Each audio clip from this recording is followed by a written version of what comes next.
Welcome back, it's Ellie and Lucy from Roman Found. Today we are metal detecting in one of our favourite pasture fields. It's just been baled for hay and it's the first time we've been in here this year.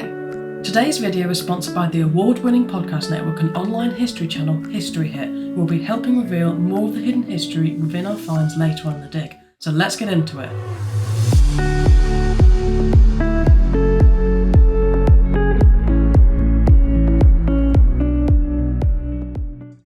This field we creatively call the buckle field because you guessed it, our first ever buckle find came from these grassy pastures. And it wasn't just any old buckle either, it was a huge Tudor spectacle buckle that features acorn decoration on each knot. It's also a little bit of a silver mine, throwing up a huge Victorian half crown, George III half crown, George VI sixpence and even a Mercury dime, just to name a few. Hopefully we'll leave with a little bit more silver in our finds pod today. Seems round.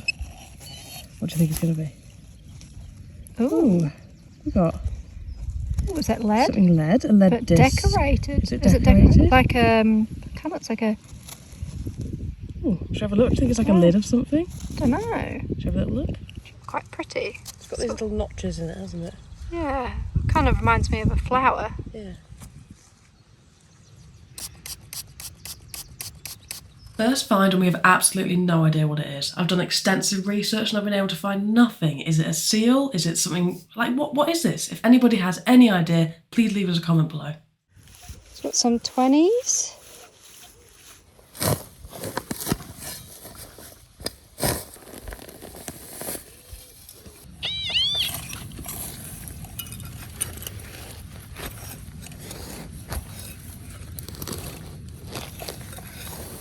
Should be on top of it, I think.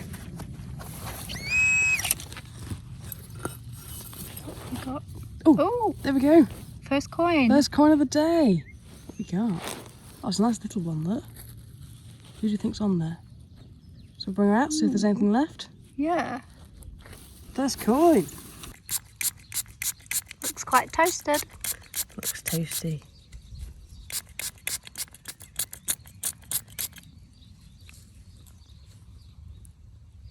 Oh, I'm not sure about that. Very toasty. Definitely an old halfpenny. It'll most likely be 17th century. Oh, I could just make out. Oh, there we go.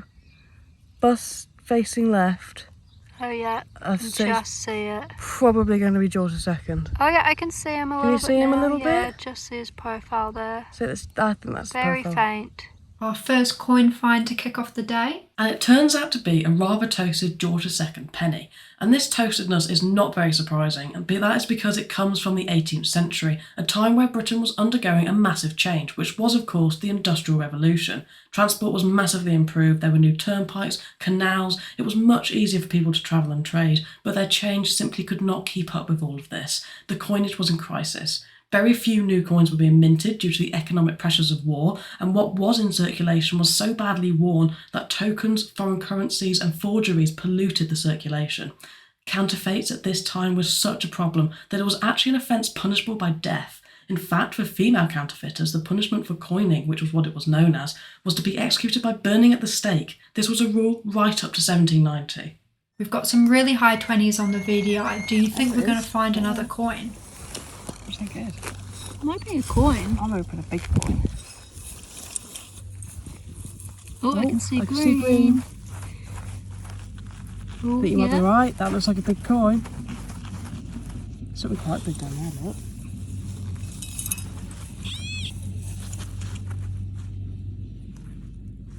Oh, there we go. What is it? I think it is. We've got a halfpenny, do we think? Oh, it looks like there's some detail on there actually. Ooh, let's bring it up. Let's bring her up. George III, I think. With this George III halfpenny, we find ourselves once again continuing the story of the coinage crisis during the 18th century, where forgeries have flooded the circulation. Apparently, by 1780, only 8% of the copper coins in circulation were genuine ones, and this was a huge problem that the Royal Mint set out to solve. So they contracted this man called Matthew Bolton, and he had this thing called a steam press, which he claimed could make coins that were not only superior in beauty and workmanship to that of any nation in Europe, but also so manufactured that counterfeiting will be prevented.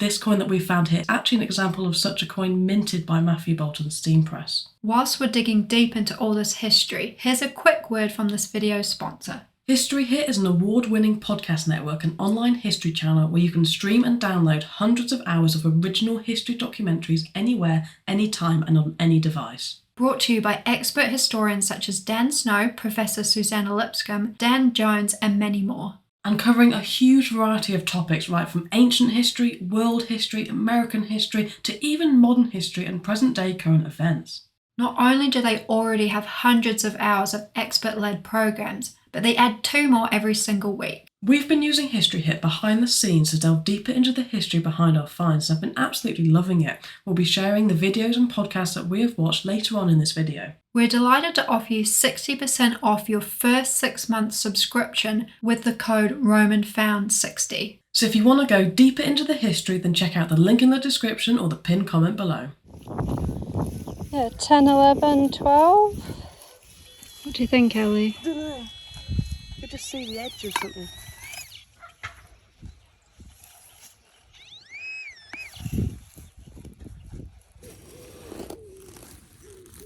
Has that got it? What is it? Oh, what is that? What's that? Is it It's a horse! It's the bottom of a horse! Ah, it's a hollow one. It's a hollow one. Oh, that's so funny. Oh, yeah. Where's his head? He's looking a bit sorry for He's himself. very sorry for himself. I think we've got a bit more. A little bit in there, look. Just like a teeny bit, I think. Oh, yeah. It's definitely a piece of him, I think. See if there's any more. Look, it's still hair stuff. Oh, I think that's the torso of somebody, look. Oh my gosh. It's someone's torso. Keep Tiny looking. little person. Keep looking. A little torso. How creepy. So rather handily, as we only have half of a horse here, we can actually see the hollow manufacturing technique which William Britons was famous for, the main firm who created this technique in 1893. Right up until World War I, the most popular toys were toy soldiers, much like the rather sorry-looking cavalry soldier and horse here. But after the horrific and changing times of the World War, public senses changed on their feelings towards children playing with toys that promoted violence, and toy production shifted to more peaceful civilian lines such as farming. 16, 17, quite strong.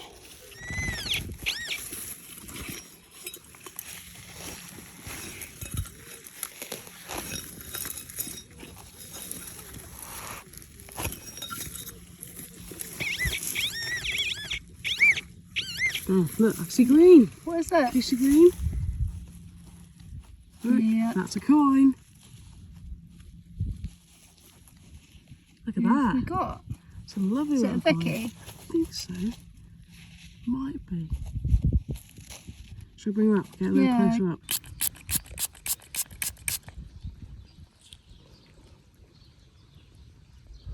I don't know if it looks like too big a bust to be a Vicky. Let's have a look on this side. We should have a date on it somewhere. The muddy side. On the muddy side.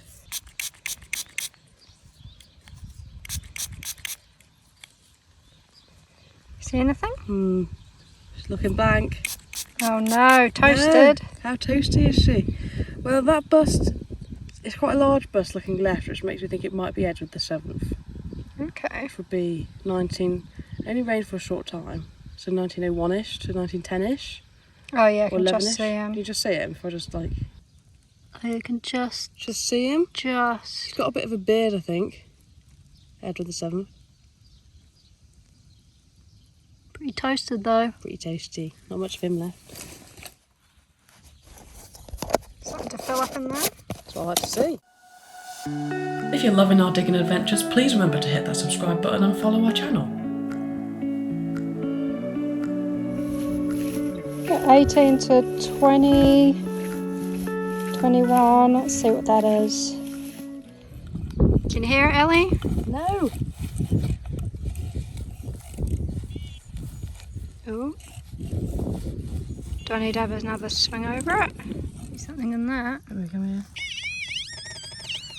I can see something in that. I can see something green in there. What do you think we got? Ooh. Oh. Oh. Ooh. Oh. Oh no. It's a teeny little button, look. Oh, was it a button? I thought it was a shot. No, it's a teeny little button. Oh wow, that's so fragile. So thin. Look, I think it would have had a bit of gold gilt on the back, look. Oh yeah. With a cheeky bit of gold gilt appearing on the back of this button, we have a bit of a fun fact about gold buttons. Because you see, gold buttons was only been made for the very wealthy, and as with other periods, when they fell from fashion, the gold would simply have been melted down and reused into the latest trend, which makes them an incredibly rare find. Very nice 6-7. Wasn't expecting that down here.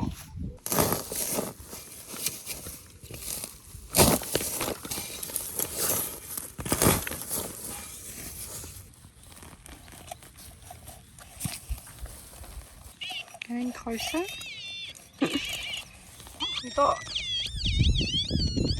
On this little lump, look. It's a ball. I like it when it comes out in a ball.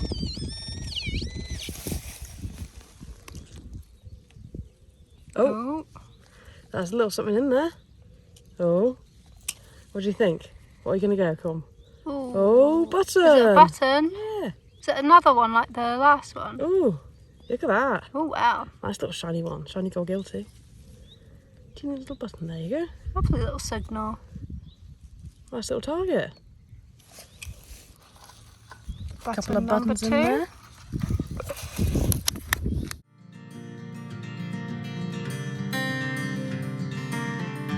With a run of button finds, let's hope this is something sweeter.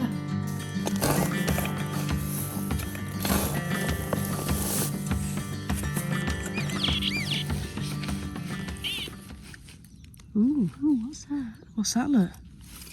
Is that silver? Might be. I think it's silver. What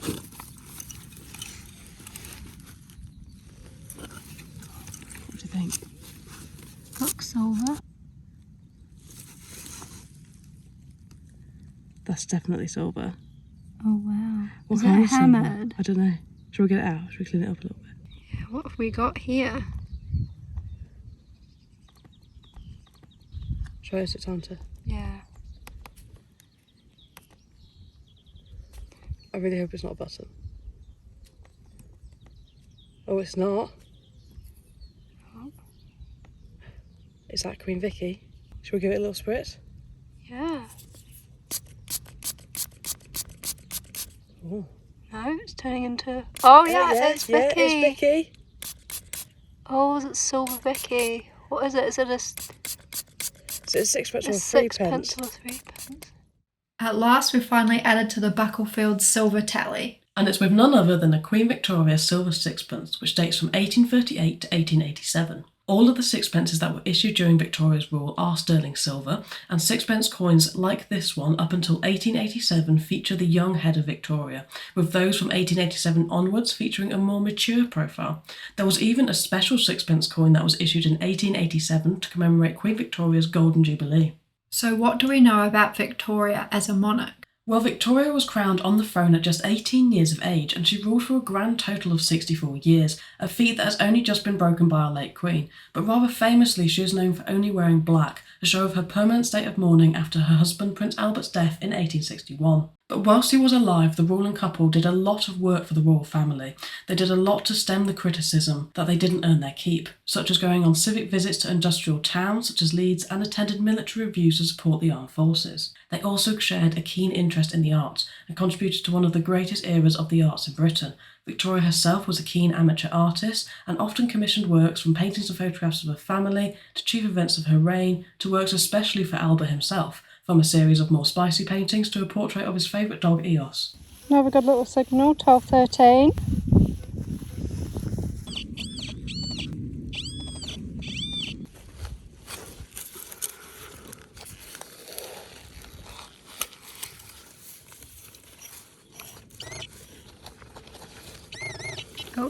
Oh, what's that? What's that? What we got? It's disc shaped. Oh, I think it's a button. Is it a button? It's a button. Oh, shiny button. Shiny button there. There's the shank. Oh yeah, nice one. Nice one. That was a beauty, this one. Beautiful little button that. Oh, imagine if that was another one. This is a beautiful example of an 18th to 19th century tombac button, and the name tombac actually comes from the type of metal that was used to create the buttons. It's a zinc and copper alloy mix that the Americans dubbed tombac. It was an alloy that attempted to emulate silver. 13, 14, 15.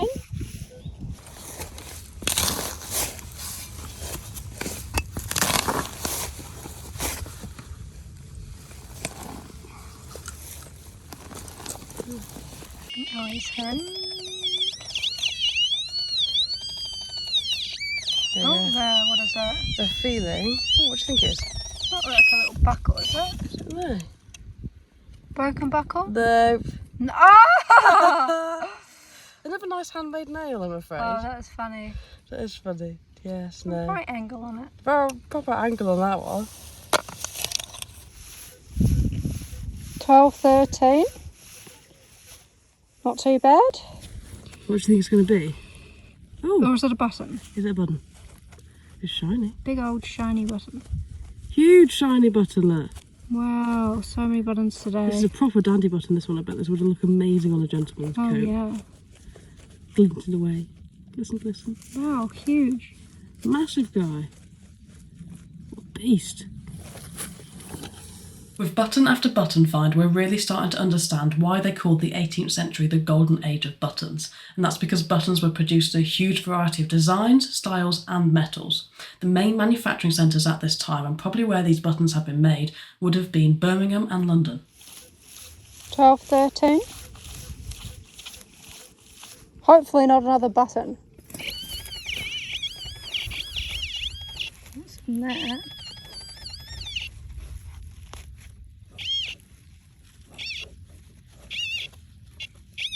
Oh, What can you see? there's something there. See it? Oh, it's a tiny Another little button. button. Oh, we're definitely on the button patch here.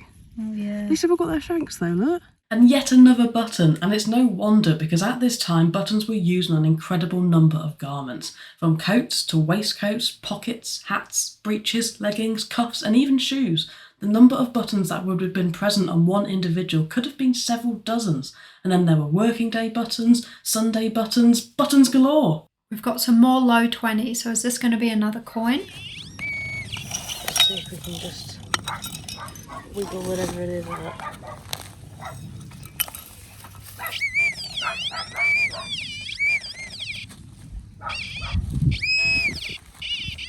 Oh! What's that? Oh, was it like a... Stop it, is it like a sheriff's badge? Yeah, like a toy sheriff's badge. Stop it. I bet it is. Look at that! Oh, that's so cool. How cool is that? Oh my gosh. Oh, it's in really nice condition as well. Look at him. Oh, he's lovely. He's really nice. We've never found so many toys as we have recently, and this sheriff's badge has got some great history behind it, because the history of the sheriff actually goes back 1200 years, and the office of High Sheriff is actually the oldest secular office in the United Kingdom after the Crown. The term sheriff is actually a contraction of sheriff that comes from early medieval times. The sheriff in the days of King Alfred the Great of England in 871 would have been responsible for collecting taxes and enforcing the king's orders. The first English settlers took the figure of the sheriff to the American continent so that he maintained the order in the new populations. Especially at the time of the gold rush, the sheriff's presence became more and more necessary, and to distinguish who gave the law, a badge was placed on their chest as a more recognisable symbol of rank and authority. Hence we have the sheriff badges. So why is it the shape of a star? Well, if you look at the badges of a lot of the emergency services, you will see that they are all stars, and this is because the stars are based on medieval heraldry.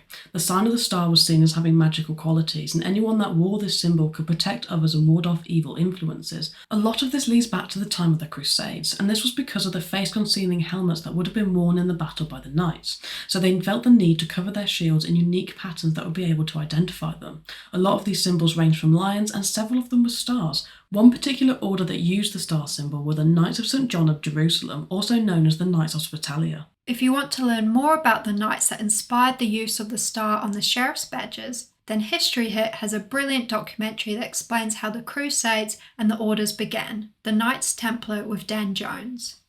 I think we've got down there, Ellie. Not sure, I think.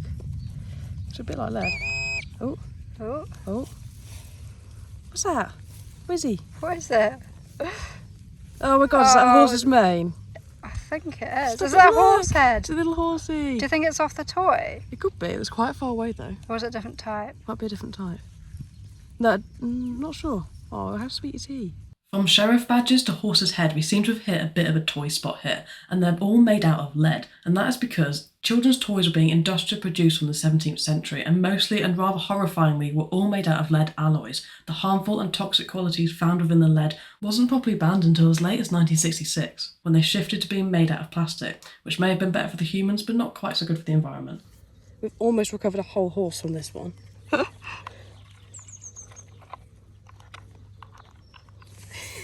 Look at him. So funny.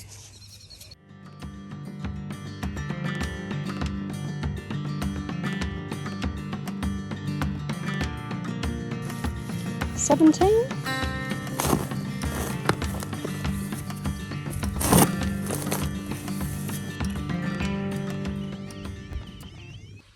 A little button. The teeny little guy, look. Oh, Ooh, wow. Look at that. Is that tiny military one, do you think? I think so, Maybe it's from yeah. like a sleeve cuff or something, 'cause it's so tiny. You're going to give it a little spritz? Should have the unicorn and like the lion on it there. I think. A little bit worn. You can just make him out on there. Yeah. How sweet. How sweet. Little curio from the fate field. Of all the button finds, we're always happy to find a military button. This military button in particular is a general service button that dates from 1902 to 1952. General service buttons were introduced in the 1870s, and from 1902 onwards it was specified that all of the buttons were of this standard pattern. There was only a small number of units such as the Guards, Household Cavalry and Rifle regiments that would have had different buttons. And these general service buttons would have come in three main sizes, with the largest size being used for tunics, greatcoats and officers' button, but we're more interested in the smaller size, which is what we've found here. And these small size buttons would have been used for caps, mess dress waistcoats and generals' red insignia gorget tabs. A gorget tab are the paired patches of cloth that would have been present on the collar of a uniform. Deeper.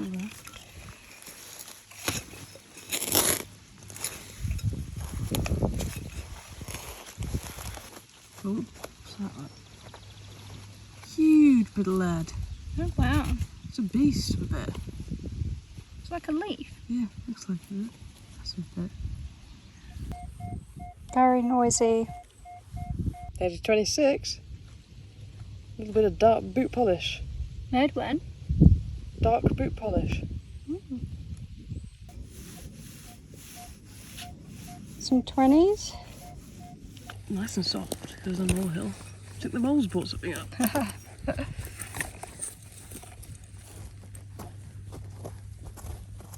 Oh, God, it's not a doorknob, is it? Oh god. It could be. It's something quite big, isn't it? It looks like the doorknobs we found before.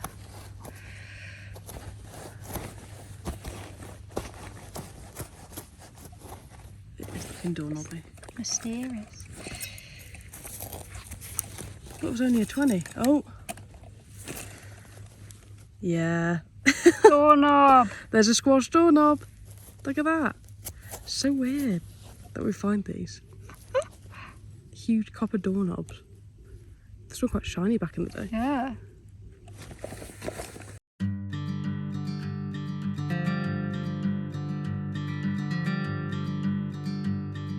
Some more 20s. Hopefully something interesting. Quite enjoy flipping it back and then she's staring right up at you. Look at that. We Oh, got... Vicky! Oh, lovely. Vicky! It's a lovely Vicky, that one. Oh, yeah, so Really nice. nice. It's her and her mourning head that she's wearing the veil. So it'll be the end of her era. This is our second Queen Victoria find of the day. And it features the lovely old head of Queen Victoria, which depicts her in a mourning veil which she wore after the death of her husband, Prince Albert. But quite interestingly, there were very few coinage portraits that would have been used during her coinage, and the first one, the young head found earlier, was actually in use for the 50 years of her 64 reign. Still got the signal, so it might be a little spill.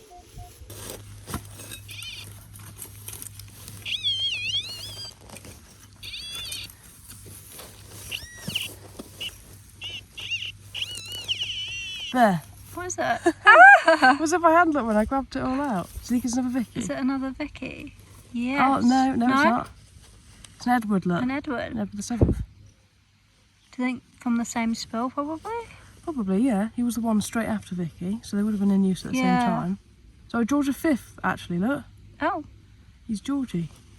Finding George V nestled next to Queen Victoria, it's likely that these coins were lost at the same time. It's hard to imagine a period where you have so many different monarchs in circulation, which is something that was wiped out when England decimalised in 1971. But as we enter into the reign of King Charles III, it is something that we will have to start getting used to as his coins begin to mix with Queen Elizabeth's already in circulation. Got some 20s there, and I think some more there. Is that a little spill?